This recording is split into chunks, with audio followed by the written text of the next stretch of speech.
संविधान जब हमारा देश का बना था उसमें धीरे धीरे परिस्थितियों के अनुसार, काल के अनुसार चेंजेस हुए हैं। धीरे धीरे चेंज करना जो है वो प्रगति की निशानी होती है, उसमें कोई खराब बात नहीं होती। मोदी जी ऐसे ही कोई बात नहीं कहते, उसके पीछे कुछ न कुछ अर्थ उनका जरूर होता है। इसके लिए कई कई नियम बदलने होंगे, संविधान में संशोधन करना होगा। सरकार तो 272 तो भी बन जाती है, लेकिन 272 की सरकार संविधान में संशोधन नहीं कर सकती या नया संविधान बनाना। तो इसलिए రాజ్యాంగం మార్చే హక్కు మాకున్నది పార్లమెంట్ లా, మార్చడం కూడా ಮಾರ್ಸ್ತಾಂ ಕೂಡ ಅಬ್ಕಿ ಬಾರ್ 400 ಪಾಲ್, ಈ ಬಾರಿ 400ಕ್ಕೂ ಹೆಚ್ಚು ಸೀಟನ್ನು ಗೆಲ್ಲಬೇಕು ಅಂತ ಅವರು ಹೇಳ್ತಾರೆ. ಯಾಕೆ 400 ಯಾಕೆ? ನಮಗೆ ಲೋಕಸಭೆಯಲ್ಲಿ ಬಹುಮತ ಇದೆ, 2/3 ಮೆಜಾರಿಟಿ ಇದೆ. ರಾಜ್ಯಸಭೆಯಲ್ಲಿ ನಮಗೆ 2/3 ಮೆಜಾರಿಟಿ ಇದೆ. ರಾಜ್ಯ ಸರ್ಕಾರಗಳಲ್ಲಿ ನಮಗೆ ಬೇಕಾಗಿರ್ತಕ್ಕಂಥ ಬಹುಮತ ಇಲ್ಲ. ಸಂವಿಧಾನವನ್ನ ತಿದ್ದುಪಡಿ ಮಾಡಬೇಕಾದ್ರೆ ಏನು ಮೂಲಭೂತವಾಗಿ ಸಂವಿಧಾನವನ್ನ ಸಂಪೂರ್ಣವಾಗಿ ತಿರುಚಿದ್ರು ಕಾಂಗ್ರೆಸ್ನವರು.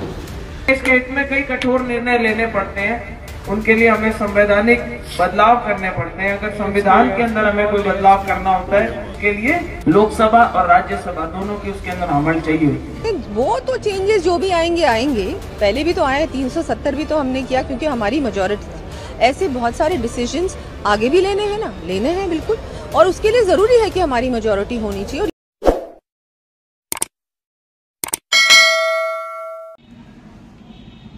मोदी को मतदान करो, भाजपा को मतदान करो, वोट करो, लेकिन क्यों करे? क्या दिया है हमें मोदी जी ने? क्या दिया है हमें भाजपा सरकार ने? केंद्र सरकार, भारत सरकार तो कोई नाम भी नहीं लेता।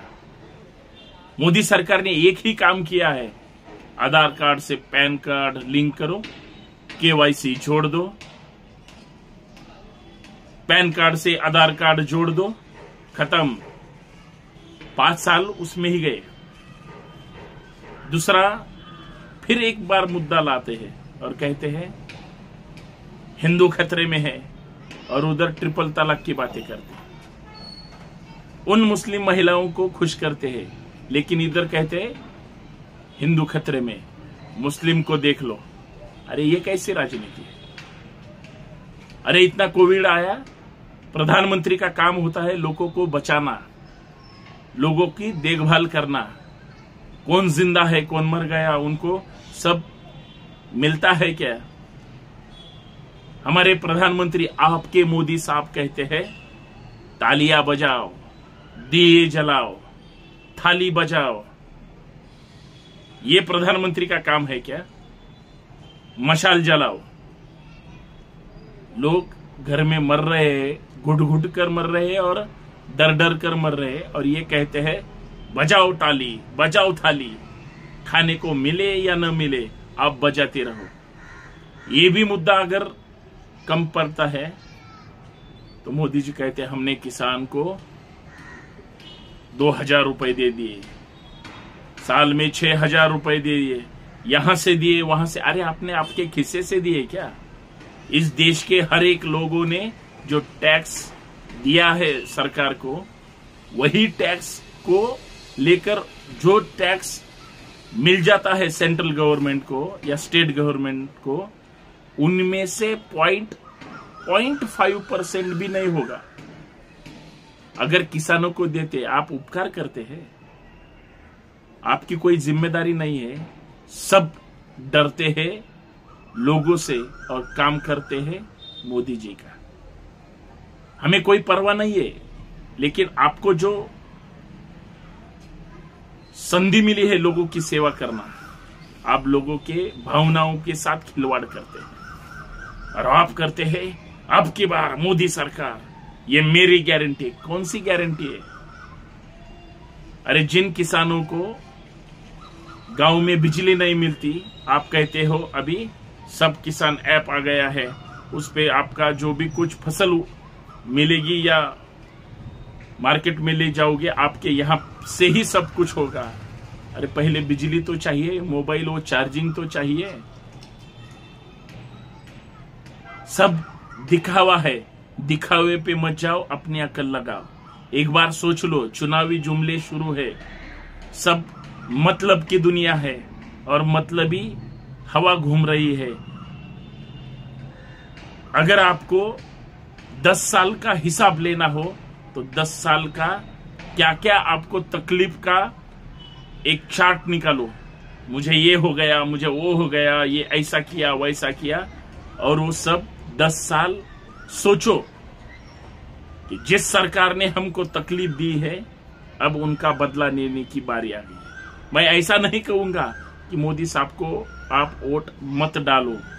अगर आपको लगता है मोदी साहब फिर भी ग्रेट है, क्योंकि भाजपा की तो सरकार नहीं है, भाजपा की सरकार कोई बोलता भी नहीं, केंद्र सरकार, भारत सरकार भी कोई नहीं बोलता।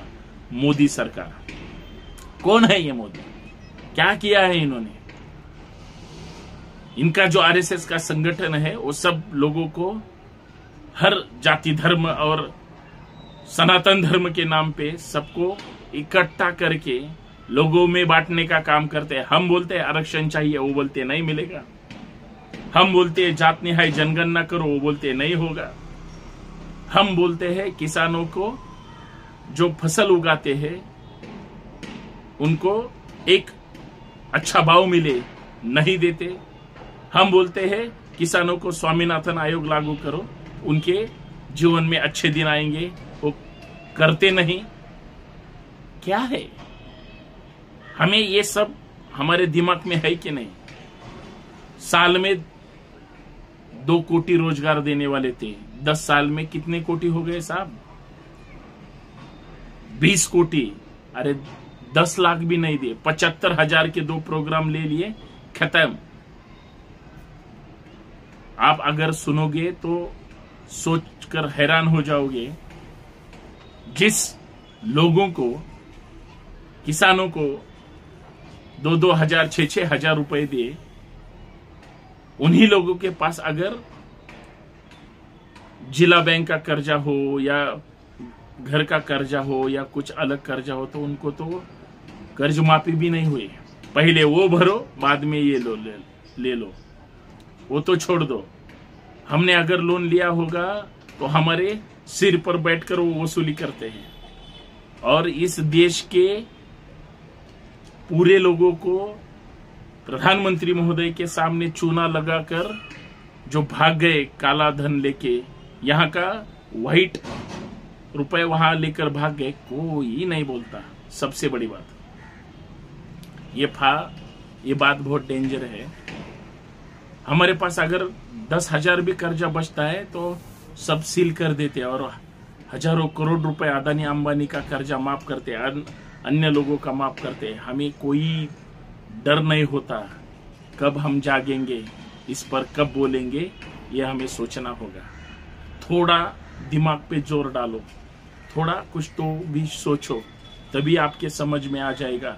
नहीं तो ये सब खत्म कर डालेंगे। आपको जिसको वोट डालना है डालो, मुझे कोई दिक्कत नहीं है। लेकिन 10 साल जो भी कुछ तकलीफ हो गई है वो सिर्फ सोचो। अगर सोचोगे तो ही जानोगे, तो ही बदला ले सकोगे। नहीं तो आप भी भूल जाओगे, आप भूल जाएंगे, आप सोचेंगे ही नहीं। ध्यान में रखो और तकलीफों को मन से सुनो। धन्यवाद।